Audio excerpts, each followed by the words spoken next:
What's up YouTube? Big Rob here with the Stella RT YouTube channel. And today we're going to be talking about Wolverine car trailers. So if that sounds like something you're interested in, stick around.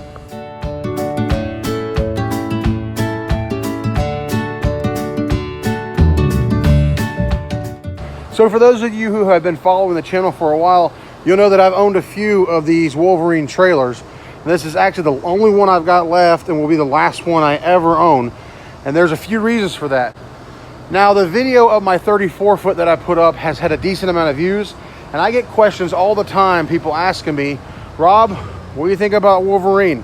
Or people will post comments saying, Rob, Wolverine's a horrible trailer. Why is it on your YouTube channel? So today, we're going to talk about Wolverine. We're going to talk about the problems that I have with Wolverine, the problems I have with this trailer in particular, and the reasons why you should stay away from Wolverine or buy a Wolverine. Now, the first thing you need to know about Wolverine car trailers is they are not the most expensive aluminum trailer out there. They are a budget build trailer and they use budget materials. With that being said, the design of the trailer lacks greatly. There are some serious design flaws in this trailer, some of which we fixed on this one, some of which this one still suffers from.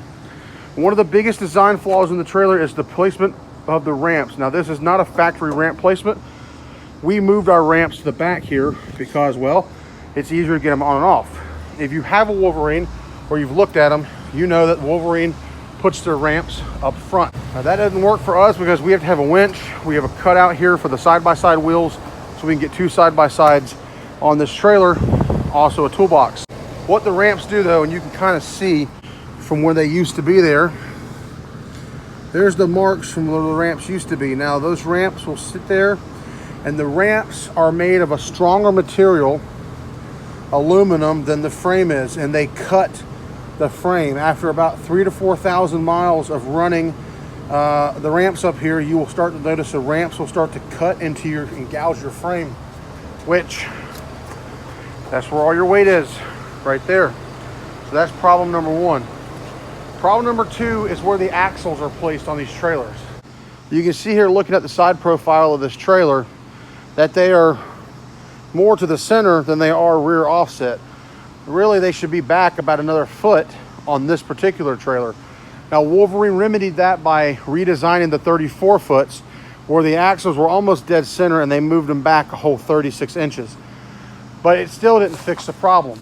Now, I was told the reason why the axles are placed where they are is because, well, you've got a spot here where the frame is a double frame, and then over the axles, it's not a double frame. So especially on the 34 foot trailers, you'll see cracks right here where that bottom beam stops, and the top beam continues over the axle. Now, the frame on this trailer hasn't started cracking yet, but the axle assemblies have. And I'll show you what that looks like. So the axle assemblies are steel pieces. You can see them there. That piece right there. And it's cracked around that bolt head. And it's cracked around that bolt head from flexing of the trailer, and it breaks around the bolt heads. Check these two. Now on the 34 foots, you'll see cracks start right here where the bottom beam stops, the top beam continues. You'll also see cracking around this bolt on this axle assembly where it will spider web around that bolt. And there will literally be nothing holding your axle assemblies to the frame of the trailer. Another sign that you can see these trailers that they are flexing a lot, as you can see here, how this fender is cracked around that weld. You also got a spider web crack right there.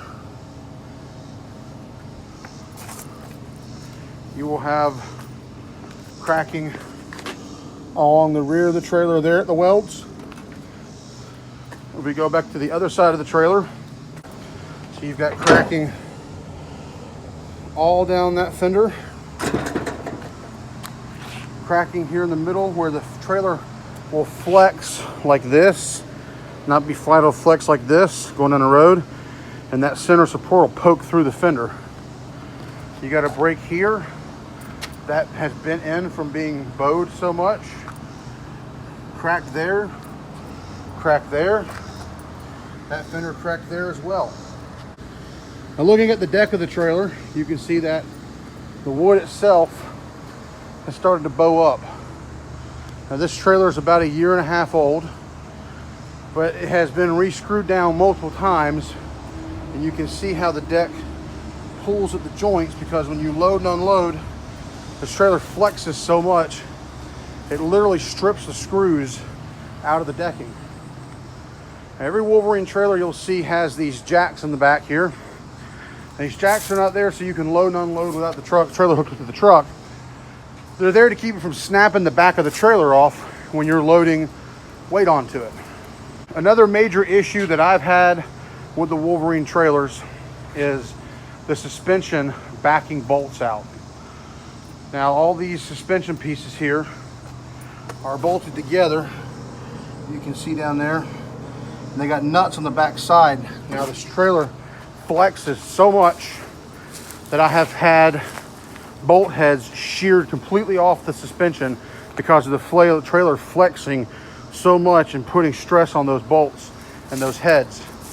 And then they just loosen up over time. I've done everything I can, putting nylon nuts on the back up, and they loosen out. And that goes down to even the nuts on the hubs. I have had that tire come off one time. I've had two tires came off my 34 foot. And this is not from a lack of maintenance. I'm talking about picking up from the factory and a tire falling off on the way home from the factory. Having a trailer shop do a full bearing job on it, tighten everything down, and the nuts twist back off with such force that they shear the cotter pins and lose the entire lug nuts, the studs, the brake assembly, the whole thing, and just have a spindle sitting there. Now you might be sitting at home going, well, Rob, you probably put too much weight on it. Well, these trailers were bought for the specific purpose of hauling around those.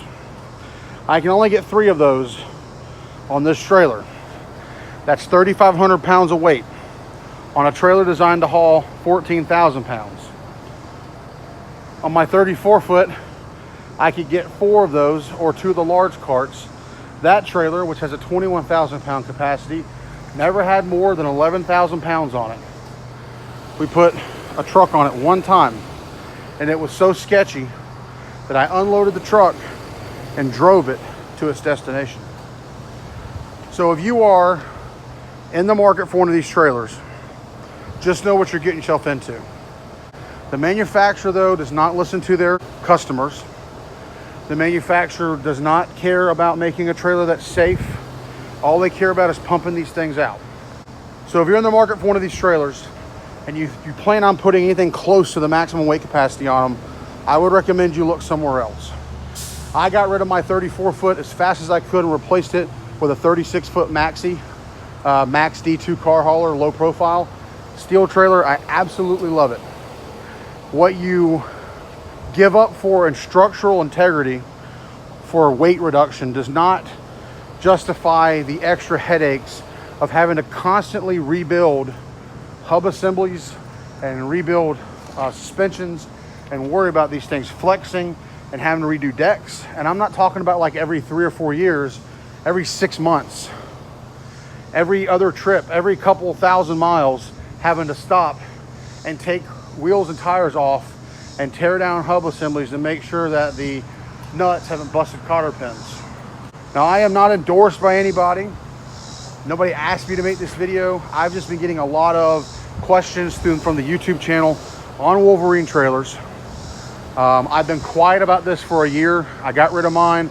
Wasn't going to make a video, but I'm seeing more and more of these going down the road.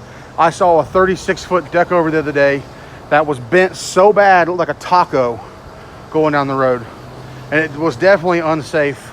And these things are going to fall apart one day, and they're going to get somebody hurt.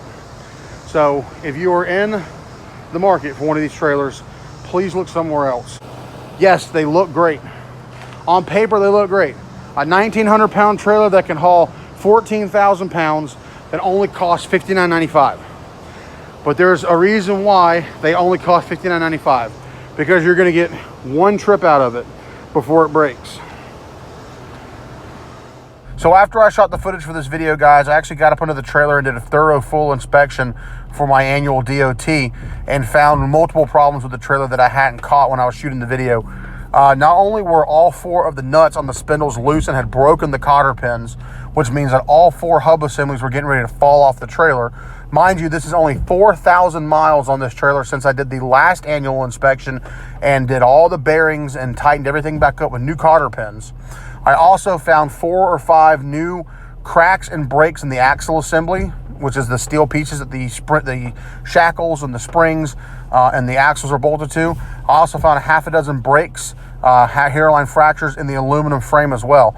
Now, the manufacturer prides herself in having one of the best warranties. However, on this particular trailer, we've been asking for new axle assemblies for almost a year. We've yet to hear back from them. Now, on my 34-foot trailer, they did replace it. The first one I had, we loaded a 3,000-pound electric vehicle on it, and the trailer literally broke in half at the axles. It tore the top aluminum beam in a couple of spots. It bent all the gussets on the dovetail. We sent the information to Lyle, who is the owner of Wolverine, and he said, no problem, ship it to me. So I shipped it back to Lyle on my dime. And then when my new trailer was ready, on my dime, went all the way to Michigan from Georgia, picked up my new trailer and brought it home. That trailer was the redesign where they had moved the axles back about 36 inches. It didn't really make any difference. That trailer had the same problems. The axle assembly started cracking and breaking on it immediately. That trailer, I lost 2 or 3 wheels, and then 500 miles, I had tightened up the nuts on the spindles, new cotter pins. 500 miles later, 2 tires and wheels blew off the trailer. Completely gone. Nuts, cotter pins, whole 9 yards.